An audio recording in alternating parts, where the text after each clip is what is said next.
बांग्लादेश में एक नए सियासी सूरज का उदय हो रहा है। तारिक रहमान अब बांग्लादेश की कमान संभालने जा रहे हैं।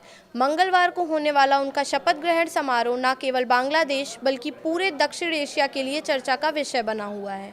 लेकिन सवाल ये है कि क्या शेख हसीना के जाने के बाद भारत और बांग्लादेश के रिश्तों में आई कड़वाहट अब दूर होगी?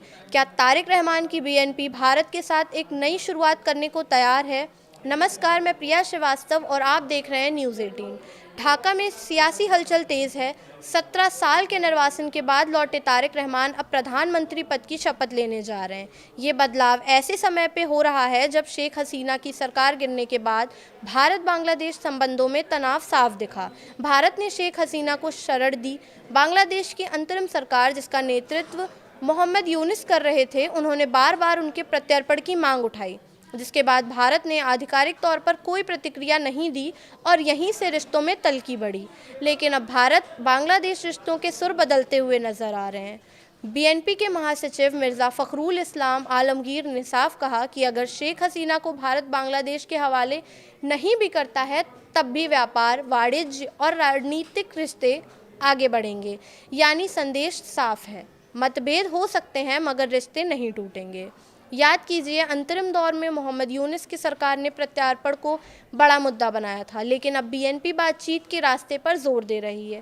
तारिक रहमान की जीत पर नरेंद्र मोदी ने उन्हें फ़ोन कर बधाई दी। भारत ने साफ संदेश दिया कि हम लोकतांत्रिक, प्रगतिशील और समावेशी बांग्लादेश के साथ खड़े हैं। हालांकि शपथ ग्रहण समारोह में पीएम मोदी की जगह ओम बिरला शामिल होंगे, जो एक महत्वपूर्ण कूटनीतिक संकेत माना जा रहा है।